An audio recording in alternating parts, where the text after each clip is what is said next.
حضرت عمر بن خطاب رضی اللہ تعالیٰ عنہ سے ایک شخص ملاقات کے لیے مدینہ کا سفر کرتا ہے۔ مدینہ شریف کے قریب پہنچا تو آدھی رات ہو چکی تھی۔ اس کے ساتھ اس کی اہلیہ بھی تھی جو کہ حاملہ تھی، اور بچے کی پیدائش کا وقت بھی قریب آن پہنچا تھا۔ اس نے مدینہ سے کچھ ہی دور خیمہ نصب کیا اور سوچا کہ روشنی کا انتظار کرتے ہیں، صبح امیر المومنین حضرت عمر سے ملاقات کروں گا۔ ادھر حضرت عمر بن خطاب رضی اللہ تعالیٰ عنہ اپنے معمول کے مطابق رعایا کی خبرگیری کے لیے گلیوں میں گشت فرما رہے ہیں۔ اپنے غلام کو بھیجا کہ دور وہاں روشنی نظر آ رہی ہے، جا کر دیکھو کہ کیا مسئلہ ہے۔ غلام پہنچا، خیمے کے قریب آواز دی، کون ہو؟ تو اس نے کہا کہ تمہیں کیوں بتاؤں کون ہوں۔ غلام واپس آیا، امیر المومنین خود تشریف لے گئے، جا کے پوچھا کہ کون ہو؟ اس نے پھر وہی جواب دیا کہ میں تمہیں کیوں بتاؤں کہ کون ہوں۔ تو حضرت عمر نے کہا کہ اندر سے چیخنے رونے کی آواز آ رہی ہے، مجھے بتاؤ میں تمہاری کچھ مدد کر سکوں۔ تو اس نے کہا کہ میری بیوی حاملہ ہے۔ حضرت عمر نے کہا تم رکو، میں ابھی آیا۔ عمر بن خطاب امیر المومنین دوڑتے ہوئے گھر پہنچے، اپنی زوجہ کو جگایا اور کہا کہ اگر میں تمہیں نیند سے بہتر کام بتاؤں اور کوئی اجر والا کام بتاؤں تو تم کرنا چاہو گی؟ قربان جاؤں، خاتون اول ہیں، امیر المومنین کی بیوی ہیں۔ فوراً اٹھی اور کہنے لگی کہ جی ضرور، اور آپ نے کہا کہ میرے دوست کی بیوی اس طرح حاملہ ہے اور اسے تمہاری ضرورت ہے۔ تو آپ کی زوجہ نے کہا کہ کچھ سامان اٹھا لیجئے۔ آپ کی زوجہ نے گھی اور گندم اٹھایا اور آپ کو کہا کہ کچھ لکڑیاں اٹھا لیجئے۔ سبحان اللہ، 22 لاکھ مربع میل کے حاکم حضرت عمر بن خطاب نے لکڑیوں کا گٹھا اپنے کندھے پہ اٹھایا اور اس کے خیمے کے قریب پہنچ گئے۔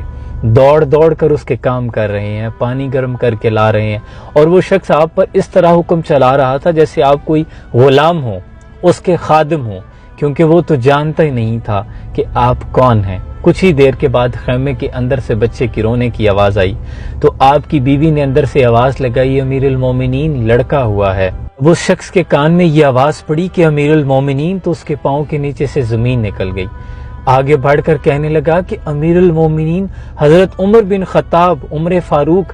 تو آپ نے کہا کہ ہاں، امیر المومنین عمر بن خطاب، اور وہ جو اندر خاتون ہے وہ میری زوجہ ہے۔ تو خاتون اول اس کے بچے کی ولادت میں مصروف تھی۔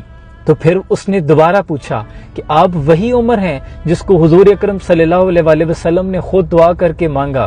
حضور نے یہ دعا فرمائی تھی خود، جب اسلام کو ضرورت تھی تو آپ نے کہا کہ اللہ اس وقت 2 عمر ہیں، ایک عمر بن حشام، ایک عمر بن خطاب، ابو جہل کا صحیح نام عمر بن حشام۔ حضور نے دعا فرمائی کہ اللہ 2 عمر ہیں، ایک عمر ہمیں عنایت کر، اور میرے دل کی مرضی یہ ہے کہ مجھے عمر بن خطاب پسند ہے، میرا انتخاب عمر بن خطاب ہیں۔ 22 لاکھ مربع میل کے حاکم، کیسر و کسرا کے فاتح، اور جن کے بارے میں کفار آج بھی کہتے ہیں، ان کی ہیبت کی انتہا یہ ہے کہ کفار کہتے ہیں اگر ایک عمر اور ہوتا پوری دنیا پہ اسلام کی حکمرانی ہوتی۔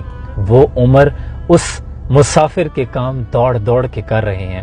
تو پھر اس بدو نے آپ کے ہاتھ چومے، حضرت عمر نے اسے گلے لگایا اور کہا کہ تم نہیں جانتے تم کس شہر میں آئے ہو، یہ مدینہ ہے، میرے آقا و مولا مصطفیٰ صلی اللہ علیہ وسلم کا شہر ہے، یہاں امیروں کا نہیں غریبوں کا استقبال کیا جاتا ہے۔ حضرت عمر بن خطاب امیر المومنین نے اس بدو کو گلے سے لگا لیا۔